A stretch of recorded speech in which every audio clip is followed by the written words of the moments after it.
रम कैसे बनती है और क्या है रम का इतिहास, आइए जानते हैं। उससे पहले नीचे कमेंट्स जरूर कीजिएगा कि आपकी फेवरेट ड्रिंक्स कौन सी है, और हाँ, अपने बेवड़े दोस्तों को वीडियो शेयर जरूर करें।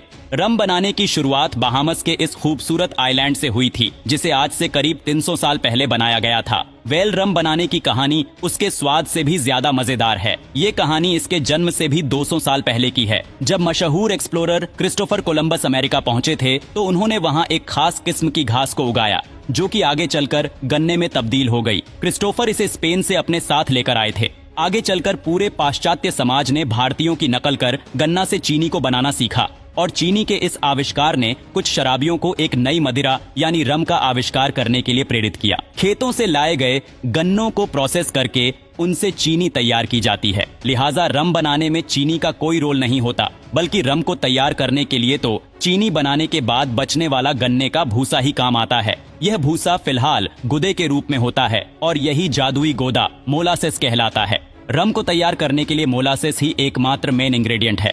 तमाम चीनी मिलों से यहाँ इस डिस्टिलरी में मोलासेस मंगवाया जाता है, और इससे पहले कि उस पर प्रोसेसिंग की शुरुआत हो, उसे बड़ी ही सावधानी से टेस्ट भी कर लिया जाता है। क्वालिटी चेक करने के बाद बारी आती है इस लिक्विड को भीतर टैंक में ट्रांसफर करने की। मोलासेस और पानी के मिश्रण से एक मीठा घोल तैयार किया जाता है, जो मैश के नाम से जाना जाता है। आगे चलकर इसी मैश को फर्मेंट करने के लिए खमीर का इस्तेमाल किया जाता है। यहाँ फैक्ट्री में ही खमीर को तैयार किया जाता है। शराब के हर नए लॉट की तैयारी के लिए ताज़ा खमीर बनाया जाता है, जिसे इन कांच की शीशियों में इस खमीर को बनाया जाता है, और जरूरत पड़ने पर इसे मोलासिस के मिश्रण में उड़ेलकर एक्टिव भी कर लिया जाता है। आगे यह घोल टैंक में डाला जाता है, जहां ये मोलासिस को फर्मेंट करने की शुरुआत होती है। मतलब कि फर्मेंटेशन यानी किण्वन एक जैविक प्रक्रिया है। इसके अंतर्गत खमीर में मौजूद कीटाणु मोलिसिस के शक्कर को खाकर कार्बन डाइऑक्साइड गैस और अल्कोहल में परिवर्तित कर देते हैं। करीब 48 घंटों में ही यह सारा कार्यक्रम खत्म हो जाता है, यानी महज 2 दिनों में सारा मोलासिस मिक्सचर कच्ची शराब में तब्दील हो जाता है। जी हाँ,